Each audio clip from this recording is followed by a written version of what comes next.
Un drapeau ivoirien flottant dans l'air. Des camions remorques stationnés en plein milieu du bitume et un préau servant de dépotoir aux moutons, cabris et autres animaux domestiques. C'est le tableau que présente le bureau terrestre des douanes de Pogo à la frontière avec le Mali. Capitaine Kwadjo Kwaku Benoît, inspecteur de douane, est le chef du bureau de Pogo. Selon lui, l'arrivée de 50 stagiaires venus renforcer l'effectif des 15 agents déjà en poste à ce bureau permet son bon fonctionnement. Malgré cela, les trafiquants et autres contrebandiers arrivent à commercialiser les produits frauduleux sur les marchés ivoiriens. Le véritable problème auquel nous sommes confrontés dans le cadre de la lutte contre la fraude, c'est le contournement. Nous sommes ceinturés par, je dirais, des centaines de pistes. Et les deux roues, nous le savons tous, constituent les moyens de transport les plus utilisés dans notre zone. Et je peux vous dire que c'est véritablement un problème. Je peux même dire que c'est un fléau.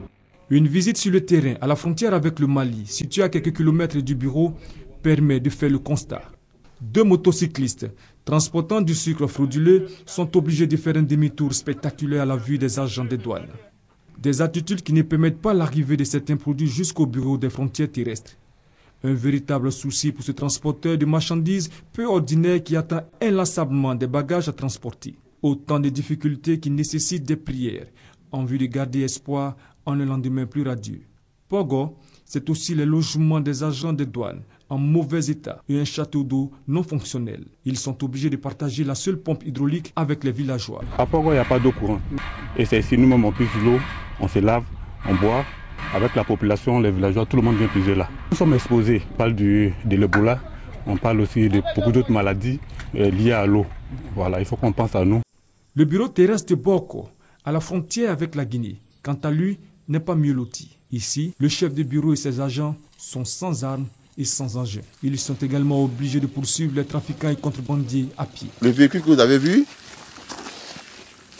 il est bien beau, mais il n'est pas opérationnel. Vu l'état de la route, à chaque fois, il faut aller au garage. Au moins 4 motos, un nouveau véhicule, faisant notre affaire.